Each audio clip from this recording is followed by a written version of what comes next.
অপু, আমরা জানি আসলে জানাজার প্রস্তুতি তো চলছে, কিন্তু সেই প্রস্তুতি ছাপে নিরাপত্তা ইস্যুটা সবচাইতে বড় হয়ে দাঁড়িয়েছে এবং সেই নিরাপত্তার ব্যাপারটা নিয়ে অনেক ধরনের ইঙ্গিতও দেওয়া হয়েছে, স্পষ্ট করে বলা হয়েছে যারা আসলে এই জানাজা অংশ নিতে আসবেন তারা যেন ভারী কোনো ব্যাগ বা কোনো কিছু সাথে না রাখেন।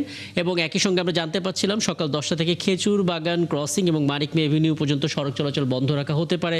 আবার একটু আগে আমরা খবর পাচ্ছিলাম যে 1000 বডি অন ক্যামেরা সহ পর্যাপ্ত সংখ্যক পুলিশ মোতায়েন করা হয়েছে। পুরো একটা ধারণা দেবেন আমাদেরকে নিরাপত্তা নিয়ে আসলে কেমন পরিস্থিতি রয়েছে, পাশাপাশি জানাজার প্রস্তুতির খবরটাও জানিয়ে দেবেন অপু।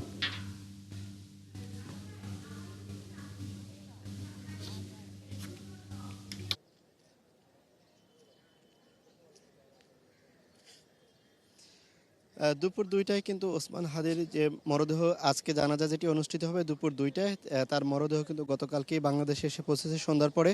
জানেন যে এই মানিক মে এভিনিউতে তার জানাজা অনুষ্ঠিত হবে এবং এই জানাজাকে কেন্দ্র করে কিন্তু যে নিরাপত্তার বিষয়টি যেটি বলেছেন যে ইতিমধ্যে আমরা যেটি দেখতে পেয়েছি যে ৬,০০০ পোশাকধারী পুলিশ সদস্য এখানে দায়িত্ব পালন করছেন। এছাড়া কিন্তু ১,০০০ পোশাকবিহীন অর্থাৎ সাদা পোশাকে পুলিশ সদস্যরা দায়িত্ব পালন করে। মোট এই নিরাপত্তায় কিন্তু শুধুমাত্র পুলিশই মোতায়েন রয়েছে এই মানিক মে এভিনিউ সহ আশেপাশের এলাকাতে প্রায় ৭,০০০-এর মতো। তবে এই জানাজায় কিন্তু এখন সকাল থেকেই কিন্তু দেশের রাজধানী এবং রাজধানীর বাইরে থেকেই কিন্তু বিভিন্ন প্রান্ত থেকে জনসাধারণ জনতা তারা কিন্তু এখনই এই মানিক মে এভিনিউতে আমরা প্রবেশ করতে দেখেছি এবং তারা কিন্তু এখানে অপেক্ষমান রয়েছে।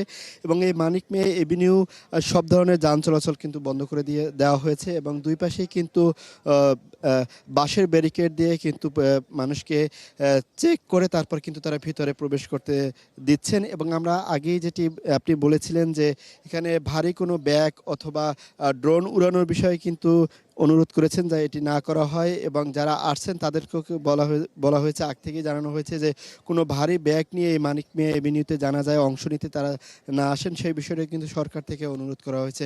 আমরা সকাল থেকে এখানে রয়েছে এবং দেখতে পেয়েছি এবং যারা আসছেন তাদের সাথেও আমরা কথা বলেছি। অনেকে রাজধানীর ভিতর থেকে তারা অনেক আগেই চলে আসছেন এবং ঢাকার বাইরে থেকেও কিন্তু অনেককে আমরা আসতে দেখেছি, তাদের সাথে আমাদের কথা হয়েছে। এবং এই সংসদ ভবনের দক্ষিণ প্লাজায় দুপুর ২টা নাগাদ জানাজা অনুষ্ঠিত হবে। তারপর কিন্তু তাকে এই ওসমান হাদির মরদেহ সেটি কিন্তু ঢাকা বিশ্ববিদ্যালয়ের কেন্দ্রীয় মসজিদ, সেই মসজিদের পাশে যে কাজী নজরুল ইসলাম যে সমাধি রয়েছে তার পাশেই শায়িত করা হবে, এমনটা কিন্তু আমরা জানতে পেরেছি। তবে দুপুর ২টা নাগাদ যেহেতু জানাজা অনুষ্ঠিত হবে তার আগে কিন্তু প্রশাসনের দিক থেকে কিন্তু নিরাপত্তার চাদরে আসলে এই মানিক মে এভিনিউর সব সড়কগুলো কিন্তু তারা ঢেকে দিয়েছেন যাতে কোনো ধরনের অপ্রীতিকর ঘটনা না ঘটে, সেই বিষয়টি কিন্তু এখন তারা জোর দিয়ে দেখছেন। এবং যারা এই জানাজায় অংশ নিতে আসবেন তাদের উদ্দেশ্যে কিন্তু সরকার থেকে আগেই বলে দেওয়া হয়েছে যে কোনো ধরনের ভারী ব্যাগ তারা যেন ব্যবহার না করেন। এবং গণমাধ্যম কর্মী যারা এখানে রয়েছেন তারাও সকাল থেকে রয়েছেন এবং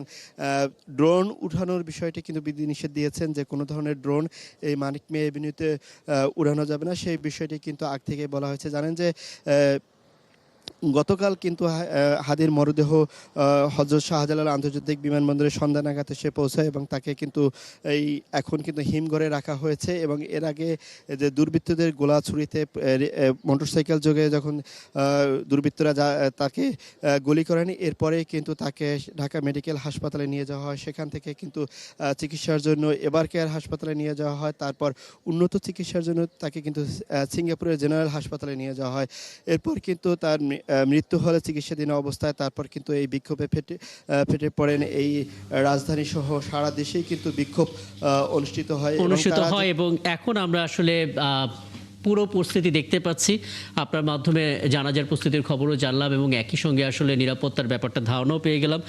ধন্যবাদ যুক্ত হওয়ার জন্য। পরবর্তীতে আশা করি আরও কথা হবে। এবং বলে রাখি দর্শক, আমরা আসলে ওসমান হাদির যে বিদায় জানাচ্ছে বাংলাদেশ পুরো প্রক্রিয়ার সঙ্গে আছে এবং আমরা শুরু থেকেই বলছিলাম যে ওসমান হাদির যে মরদেহ সেটা রাখা হয়েছিল জাতীয় হৃদরোগ ইনস্টিটিউটের হিমঘরে এবং সেখান থেকে আসলে নিয়ে যাওয়া হয়েছে সৌদি হাসপাতালে মেডিকেলের মর্গে, যেখানে এই মুহূর্তে ময়নাতদন্ত চলছে। পরবর্তীতে আবারও সেটা হৃদরোগ ইনস্টিটিউটে নিয়ে আসা হবে।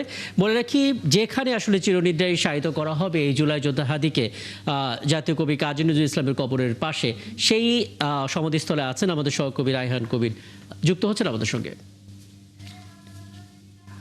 রায়হান, যেহেতু এই জায়গাটাতে জুলাই যোদ্ধা হাদিকে সমাহিত করা হবে, কাজেই এই জায়গাটাতে বাড়তি নজরদারি রাখা হয়েছে, বাড়তি নিরাপত্তা রাখা হয়েছে এবং সঙ্গত কারণে আপনি হয়তো একেবারে ভেতরে ওই জায়গাটাতে প্রবেশ করতে পারবেন না। তারপর একটু যতটুকু ধারণা পাওয়া যাচ্ছে, কি প্রক্রিয়ায় এখানে সমাধি